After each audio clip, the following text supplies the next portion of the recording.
What's the haps? I'm Meroka and welcome to Orion Trail! I recently got back from PAX, and as is my way, when I get back from PAX I tend to show off some of the things that I have seen at PAX, and I don't think I have actually as much stuff to show off this year as last time. Last year I brought back a load of stuff and I was like, hey, look at all the things! This year actually I don't seem to have come back with as much stuff. It's either stuff I can't show off, or I am a little bit strapped for cash after coming back from holiday, and I'm like, I would like to play this game, but I can't afford it right now. I should probably wait until I get paid or something, you know. At any rate, Orion Trail is a thing that the devs were like, here, play the thing. So, okay, I will play the thing. This came out about 6 months or so ago, so it's not a brand new game, but it did kind of slip under a lot of people's radars, which is why I think they were promoting it at PAX. The clue is kind of in the title. It's Orion Trail. It's literally Oregon Trail in space. Literally the first thing I asked the devs was like, guys, have you made Oregon Trail in space? And they're like, yep, you know it. So yeah, here we go. Options, not as amazing as they could be. This resolution thing doesn't really do much for the game. I mean, you can change it, but as you can see, it just kind of has black bars down the side, which is suboptimal, really, if I'm honest. If you're going to change the resolution, the graphics kind of need to fit the window that you're using, instead of just saying, hey, no, it's still 4x3, but black bars, guys. Great. Anyway, it's still a fun little title, so I do want to show this off to you. So let's head on in. We have a variety of missions at our disposal. We're going to start with the basic one, because that's all I have in this version. There are a few more unlocked when I played it before, but so obviously I got to start unlocking things again. The Wilkie May is a sister galaxy to our own. The Wilkie May is nearly identical. Efforts to explore this sector have been put off because it's really annoying to refer to it by name. So let us enter that. We got a PK Captain. We have Alex Soup Campbell, who looks a little bit like Captain Kirk, so I might just go with him. Neil Druckmann and Mark Hettleton. I'm sure there will be a lot of references I don't get. I mean, all these characters may be references to other things that I'm not getting. I'm not well up on my Star Trek. I'm going to be honest, I never got into Star Trek, which is, I'm sure, to a lot of people kind of weird. I totally should be into Star Trek, right? There's other things in there. There's some hitchhikers, there's a bunch of weird... There's a lot of sci-fi references in here. If you like sci-fi references, this game will be up your alley. I will go with Captain Kirk, I guess. I think we can rename them as well, if memory serves. But they all have their own different stats. These will increase our odds of success with different actions, as it tells us. We can do attack options, tactics, diplomacy, science, and bravado options. Mr. Campbell Soup is good at a range of things, actually. Neil Druckmann is a more aggressive character, and Mark Hettleton... he's actually probably on par with Alex Soup Campbell. Each of them has health. 3 health, those would make you get lost on missions, but should be okay. So yeah, we can name our crew. So we'll have Captain Meroka instead. Yeah, Captain Meroka. Yeah, Captain Kirk, sure. Why not? There we go, Captain Meroka! Okay, who else have we got? We have Wolfgang Wesker. We have Ted Barnett and Tamir Nadav. They could get some stats that complement my captains, or get some stats that are different to my captains. Wolfgang Wesker would give me a bit of attack and tactics, which would be nice, and a little bit more science to flesh that out a bit. We can go with that. Instead of Wolfgang Wesker, he will be Tulkas the Valiant. Sure. Okay, cool. We need a chief engineer. We've got 7 of 11. Okay, I think hopefully most people get that reference. If I get that reference, other people should get that reference. I don't know the rest of them. David Chang? I don't know what that is. It looks like someone did some weird fan art of Sonic the Hedgehog, if I'm honest. What can they complement? They will complement our tactics. Sometimes these characters will act alone as well on missions and things, so... On the ship, on general ship stuff, their stats get added together, but if you send them out on a mission, they'll be acting alone, and they have a chance to lose health and die and stuff. So, and they can level up as well, these stats can level up. So, I will go with, to complement, none of these are good at bravado, are they? I'll take 7 of 11, sure. Sure, she can be, I don't know, kittens, mittens, sure. She seems like a kitten, mittens. She likes attacking things, so sure, why not? And Jack O'Brien is diplomacy and science. These are our communications officer. Not very good at communications, but good at attacking and tactics. And Cheryl Platt's also attacking and tactics. I feel like a communications officer should be good at communications, so we'll go Jack O'Brien. And, oh, I don't know, let's call that one Fixer. How many X's have I put? There we go. Call that Fixer. Okay, cool. Wonderful. We have a team. Our goal is to get across the galaxy to there. We have to go through a number of sort of clusters of stars, I suppose, and reach some kind of towns, but they're spaceships. And yeah, we have to choose starting resources, as is the way in Oregon Trail, except now it's Orion Trail. We have red shirts. Red shirts are a resource. That's entertaining. We have food, represented by burgers. We have fuel and hull.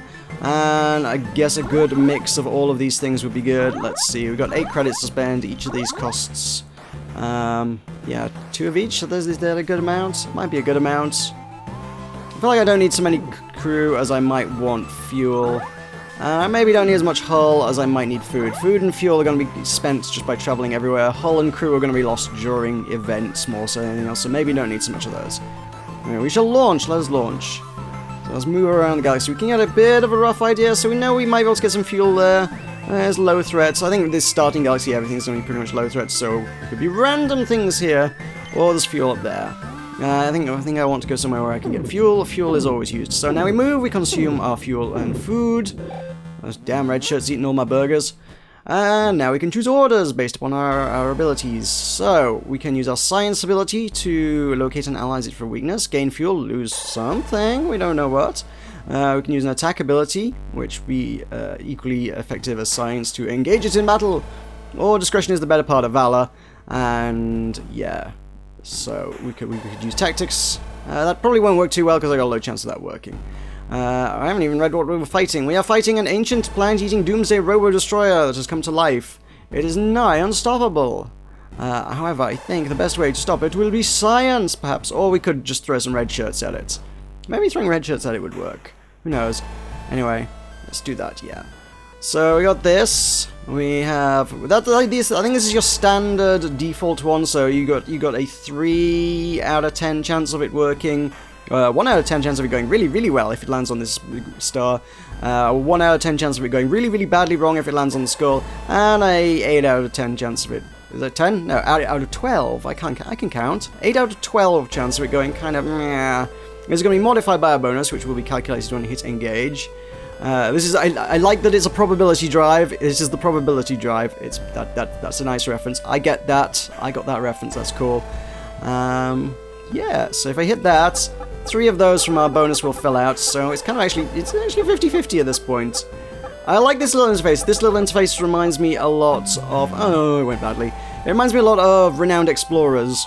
I don't know if they kind of came up with them independently or one was inspired by the other or what, but either way, it's a nice... I'm sure the probability is calculated the moment I hit engage, but it's a nice little way to visualize it at any rate.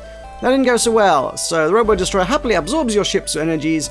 It unnerves the crew, many of them head for the escape pods. Several of them also pack to-go lunches for the trip, taking food with them. So I lose red shirts and food from that one.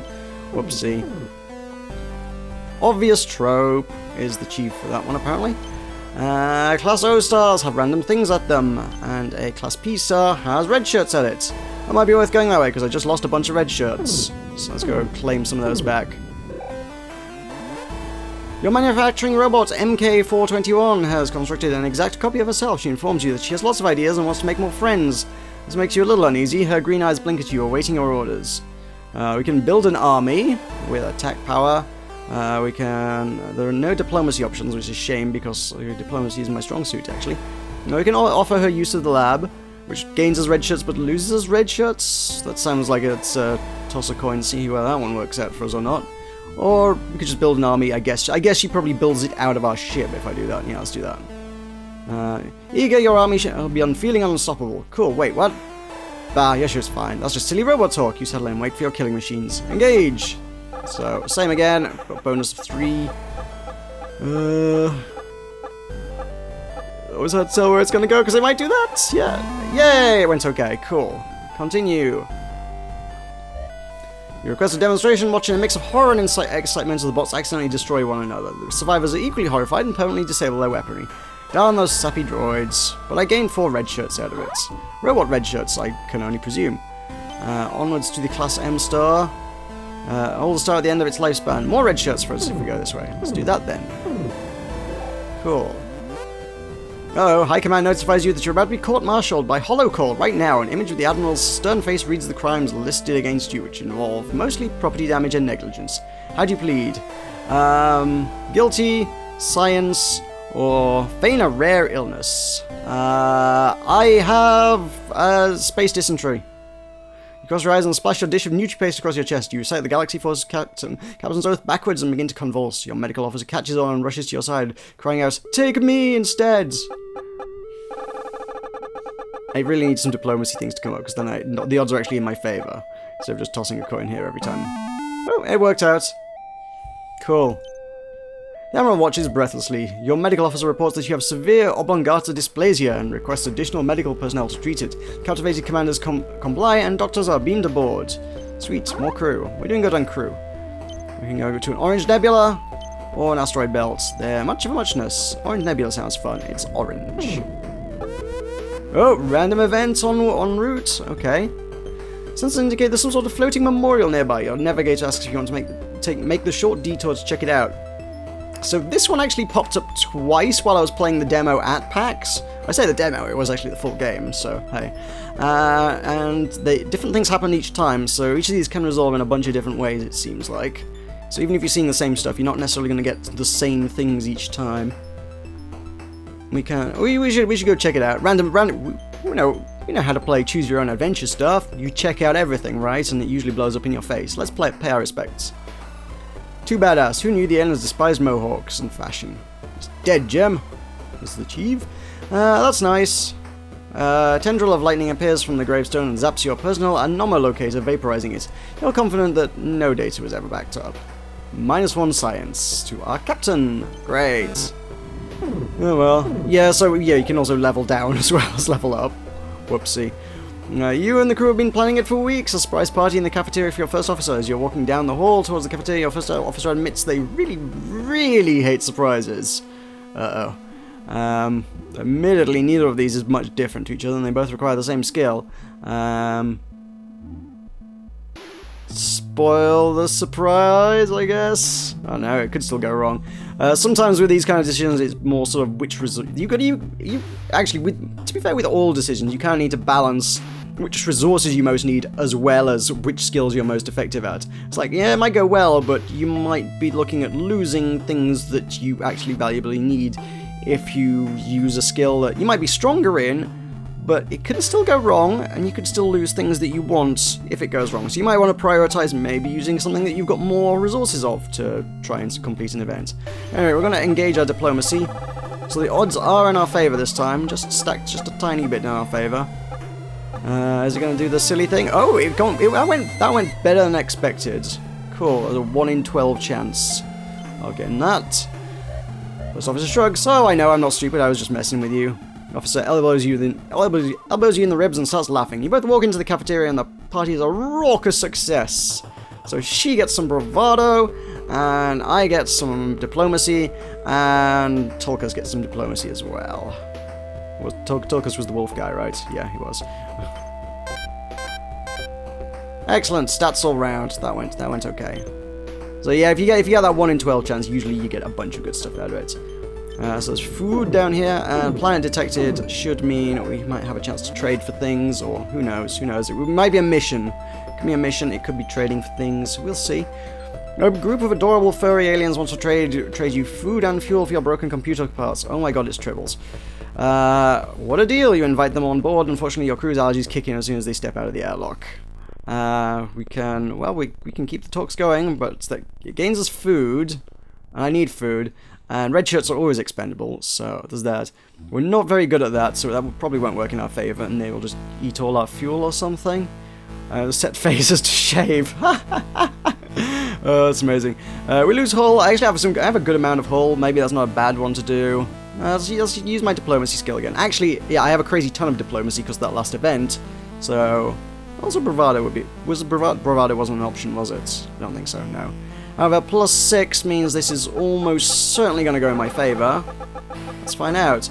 I'm going to stop just for some allergies. You tell the aliens those sounds are how humans show respect. The green stuff leaking out of their noses also respect. Smooth.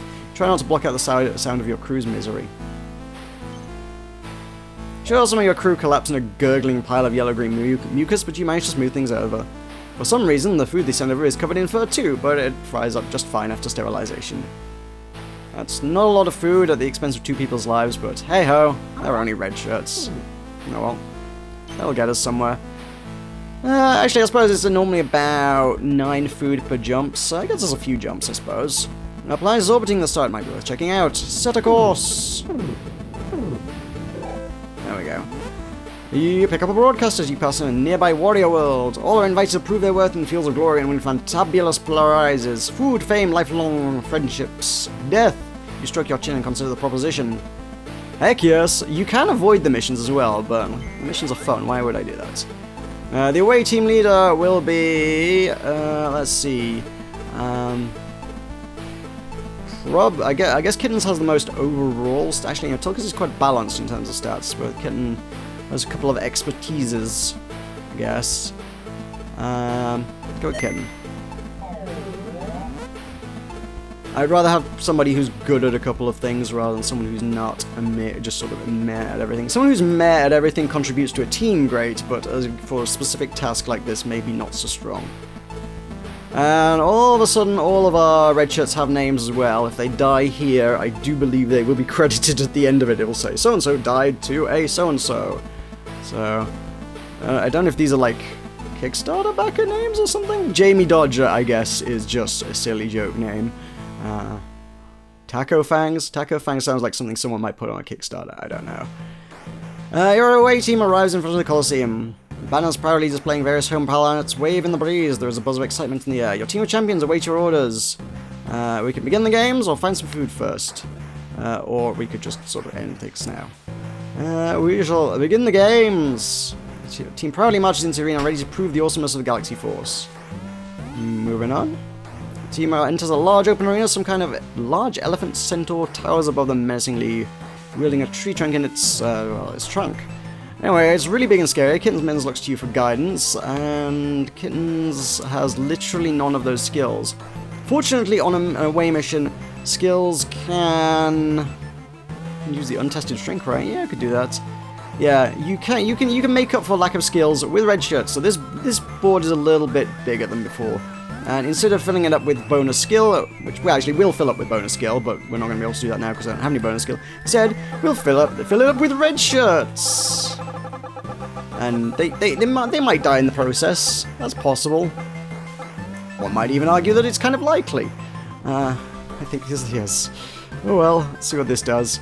The creature is now only a little smaller. It takes about the same number of phaser shots and lives to kill it as it would have normally, but the science team gets some pretty great data from this. At least that's what they're saying. So -2 red shirts. Whoopsie. Yeah, Taco Fangs and Jamie Dodger both died. It's because I called them out by name, isn't it? You would have thought it would be Sean Bean that would have died first, to be honest. But hey, your team as if Sean Bean's a red shirt as well. Your team returns to the front of the Coliseum and recuperates, readying themselves for the next challenge. Onwards. Away team re-enters the arena. Into a gigantic labyrinth filled with what you can safely assume are dastardly traps and monsters. So we could blast it through the walls, or well, those are not going to be much good to us. So we can blast it through the walls. Let's blast it through the walls. So ooh, that's got a higher chance of going horribly wrong, unfortunately. Set phasers to Wrecking Ball. So my science goes bloop bloop. So I've got more chance of it going really well, and we've still got some red shirt probability. I don't know if these odds are amazingly in my favour. Uh-oh. Well, that went about as badly wrong as it could go. The weapons aren't working, they turn up the settings, and the phaser explodes. Wonderful. Eventually the team realises the maze wasn't actually that hard, so they just take the exits. So Ken loses health here, and we lose one more red shirt. We can get health back at, like, basically, yeah, space stations, towns, whatever. The equivalent of towns, I suppose. The equivalent of your Oregon Trail towns. But we could, you know, if we do other missions, we could also just send other people instead that actually have some health. And heal everyone up together. Who knows? Your team returns to the front of the Coliseum, readying themselves for the third and final challenge. Let's do this. The away team marches in one last time. What is it? It's probably not going to go terribly well because I don't have a lot of red shirts to throw at it. And I'm really bad at all of those things. Kitten was entirely the wrong person to send on this mission, so it would turn out. But I had no way of knowing. Such is life on the Orion Trail. Mountains of what appear to be ice cream line the arena. Weird still, there doesn't appear to be an obvious opponent. The aliens in the stands watch breathlessly. What are your orders?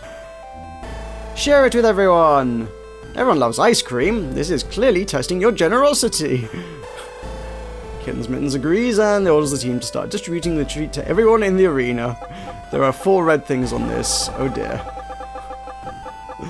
We're all gonna die, aren't we? Yep. That's... Curse my dice rolling ability. There are a bunch of piles of bones down here to indicate all my red shirts as well. Wonderful. Nobody wants it. In an effort to show how yummy it is, Kitten's Mittens takes a big mouthful and makes a satisfied yum sound.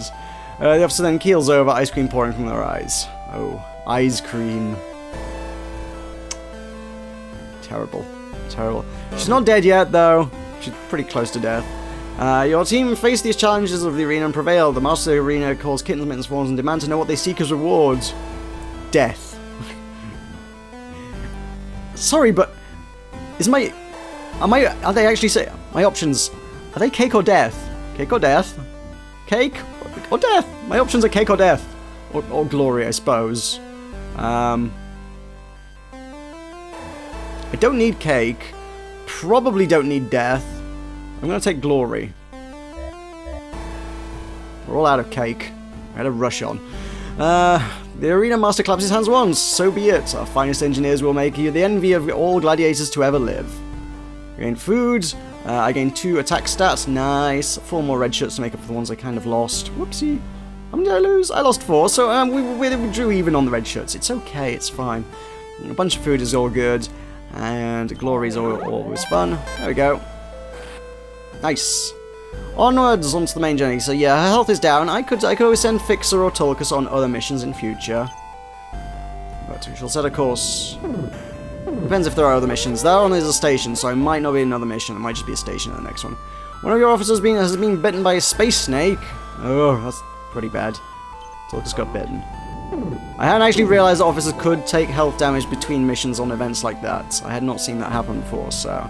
Yeah, Kitten could die, and then I would lose a lot of stats, to be honest, so maybe I don't want her to die. You're excited! Last time you were at Omega Mart, you invested in a state-of-the-art efficiency management machine, the TFS 9000 Efficiinator. After months of waiting, it's finally here! You can't wait to test everything out! It could lay off some crew members for 6 diplomacy. Or we could... Well, science probably won't work very well for me. We could test out the weapon system. Well, we lose red shirts either way. Let's gently lay off some crew members. We know it's going to make the ship running a lot more efficient, so let's scale back the staff accordingly. Boop, boop, boop, boop, boop. So if you get to +8 on any stat, you are going to almost guaranteed win every one of these things. Certainly not on away missions. On away missions, like, a character would need to have, like, +11 or something stupid. You need to have quite a lot. No, it'd be like +13, I guess. How many? I don't know. You need to have a lot, whatever it is. Yeah. Continue. You awake the next morning to find the redundant crew members gone. The disgruntled employees have reprogrammed the TFS 9000 as an ice cream maker. Well, that's terrible. Ooh, a chocolate swirl. Minus 2 crew members that got laid off. I gained some bravado and a little bit of food. I think we're okay on food for a while. I could maybe start to pick up some crew members somewhere. So we got plus mystery, or plus mystery. Well, go to green nebula. Green looks fun. Nothing bad's ever green, right? Before you is an entire floating herd of freeze-dried beefalo tumbling idly through space. The little guys must have fallen off a Tagoshan kettle ship. You find at least 2,000 pounds of meat, but you're only able to carry 30 pounds back to the ship. Okay. Well, we got the food. Oh, that's an Oregon Trail reference. You got this much meat. You can't carry all the meat. Lol. One morning, the iconic red uniforms of the low-ranking crew are suddenly neon-coloured. What's going on? Something's got to be done. The whole neon thing is ugly and hard on the eyes, and neon shirts doesn't roll off the tongue nearly as well. We can have the shirts analysed, or the crew analysed. Both are science. If we have the crew analysed, we will lose crew. It might I don't know what this will cost us. Let's find out. The science team asks the crew to turn over their uniforms for analysis to see why they've turned neon. Boop, boop. This probably isn't going to go well for us. Which is why I would rather lose random resources and not specifically my crew members, but hey, things went okay, that's alright. That's good. The shirts were washed in contaminated water, and that's why they're glowing. Your crew is expected to be fine after a brief quarantine and a thorough microbial scrub. One science dulcus. Onwards to a Class B star, which has food edits. Of course it has food edits. You know, one thing I kind of haven't checked is I haven't checked if you can click further ahead to kind of plan your journey according to resources and stuff. Your ship is infested with warp weasels. The departments are all arguing over who should take care of the problem. Once everyone has had a say, you consider your options. We can get the tech team to handle it, for they are very diplomatic. That's not a very good one. A prototype weasel spray probably won't work terribly well either. We should just talk to the weasels. In intense meeting with the ship's biotechnicians, you explain that they need to solve this, since it's totally their fault. And yay, that went okay. That's cool. The bio team wants to make it up to you. They release a rare fungus into the ship's ventilation system, knocking out all the weasels, as well as all your elderly crew members. You hold a roast weasel feast in their honor. Lost 2 people. Whoops. We got more food! Hey, it's okay, guys. We have more food. Eesh. Can we actually see what these things have? Oh, yeah. You can actually plan your route according to what resources they have. So, if I was here and I'm like, oh, I'm running low on fuel, I can go, is this way better for fuel? Yeah, the fuel's that way, so actually I can go that way for fuel as well. So yeah, you can contemplate your options a little at any rate. Which is not something I'd realised you could do, and probably should do. Anyway, we have the Space Alamo, a Takushan hotspot for trade and relaxation. Crew are in high demand to help with the farms. Random thing. Where you can find your tanning bed seems to have died on you. The fact that you don't have to sleep in your sunglasses is a meager consolation. I lose some bravado. Boo. You've arrived at Space Alamo, a popular trading hub for Takoshans, as well as a variety of other local species. The chilly people seem to run a tight ship around here, so it should be pretty safe to stop for a spell. So this is where we can heal up our crew. It will cost us food, because we're just stopping in space and not really doing much for a while, but it will give us +1 health to all our crew members, and I'm down health on 2 people, so that seems like that's probably worthwhile. So while we're just sort of chilling, we can use 30 food, and I'm well up on food, so that's probably no big deal, so... Lose 30 food, we kick back, eat the food, and begin your long session of R&R. Crack open the NutriPaste. +1 health to all the peoples. Yeah. Okay, so... I'm not going to spend another 30 food just to heal Kitten, but to heal Tulkas and Kitten together is probably reasonable value for food, I suppose. Nobody else needed healing, which is... yeah, whatever, I guess. Moving on. We can explore, or let's have a look, see what's going on around here. The Space Alamo is renowned for its orbitally grown produce, but there seems to be a bar along with a few other traders in the vicinity. We can head to the bar. I don't know what this does actually. It is packed with lively characters even. It's a seedy bar. Lively characters from all around the sector. Who would you like to talk to? Lady with power armor, guy with a table full of gadgets. Power armor lady. Approach the woman in power armor who introduces herself as a bounty hunter. After shooting the space breeze, she lets you know that for a price she'll be happy to improve your ship's offensive or defensive capabilities. Guns. I like guns. She offers to upgrade your weaponry as long as you're willing to trade. She's looking for fuel or hull. Not food? You don't want food? It's alright, I will trade for 2 hull plates is a good amount of hull plates, but it's okay. I think we can do this. So again, we lose some hull. It's okay. Traders still man their stalls. Trade for resources. So, I don't have any tokens because I spend them all at the start. However, I can trade some resources for other tokens. So, 15 food. I do have a lot of food. I could, maybe I don't want to drop my food that much, but I can buy back some other stuff. And fuel, I'm pretty sure on, so I'd be willing to trade some food for some fuel at this stage. So, there we go. You have to spend all your credits each time, so if you trade away your food for credits, you then have to spend it on fuel. Crew is the best one, but I'm running, my crew bar is running a little low, so maybe I don't want to be spending my crew at this stage just for fuel. I don't really want to know what happens to the crew after you just sort of sell them at the space station market, but whatever. Food for fuel seems like a good deal for me. There we go. Head back to the center of the market. Head back to the docking port. I would like to talk to the other guy on the bar but I guess you only get to talk to one. Onwards, Class X, Green Star, very unusual. So one of the weird things about this game is that it is available in VR, which I did get to try out very, very briefly, just to see what it was like. And yeah, it does, well, look at it, it's all interfaces. How on earth would one do this in VR, one might imagine? The way is they've redesigned the entire game. You know, this little spaceship down here, there's the bridge of the ship, that's all modelled in voxel art. And the captain's chair down here, you're sat in it. You sit in that captain's chair and you look around the spaceship. And all this interface that's up here, that appears on these computer screens in front of you, and you can sort of click on them.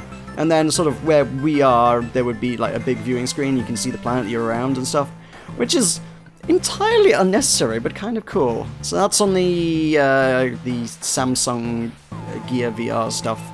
So, it's not, I'm not aware that it's on the other things. I don't think it's on the Oculus or the, what's the other one, the Vive. It seems like overkill for that. It works kind of okay on the phone. And I'm not a big fan of the interface such as they had, which was just kind of tapping the side of the VR thing. I don't know if there are better interfaces for that, but certainly, yeah, that was an interesting and novel experience, and it was my first experience with VR. So if you wanted to play this very, very strange title for VR in VR, you can do that. Alright, let's see what happened here. We all have existential crises. An officer tells the ensign, who cares if we actually exist? All that matters is we exist to each other. The chemistry could power the ship. And it will. We gained 100 fuel out of that. That's pretty nice. Going this way, random things. Let's head this way. Weapon Specialist just lost the ship-wide Mortal Combat tournament. It was Super Crom mode while reciting an elaborate Your Mama joke. Boo, kittens, boo. On a routine visit to a science lab, you come across two scientists having heated arguments about how many lights there are in the lab. Oh dear. One scientist swears there are 3, the other claims there are 4. You see 4 lights. This isn't a debate, there are 4 lights. Gently help the scientist see his error. There are 4 lights. Scientist says there are 3 lights, he's just wrong. You decide to show him the error and support the other scientist because she's in the right. Engage with some diplomacy. So I've been at this over half an hour now. I think you understand the premise here. So I might wrap this up now. I mean, I guess we're on to like the third and final section of this sort of game, but yeah, this is Orion Trail. This is Oregon Trail in space, and I keep wanting to say Oregon Trail. I keep having to stop myself to say Orion Trail. Yeah, the similarities are many and obvious, but it's a cute little theme, sort of twist on the theme. It's a nice idea. I like it. If you like your sci-fi references, I think you'd get a kick out of it. There we go. How does this one resolve? Through careful questioning during a productive working lunch with a lavish buffet, you realise they're both right. There are 4 lights, but only 3 are on. 1 bulb is burned out. Everyone shakes hands, and that's the end of that. We had a light snackaroonie, in which we ate 3 pounds of food, and a little bit more diplomatic for it. But there we go, Orion Trail. So that will just about do it for today, I think. So thank you very much for watching. I have been Meroka. I will see you next time.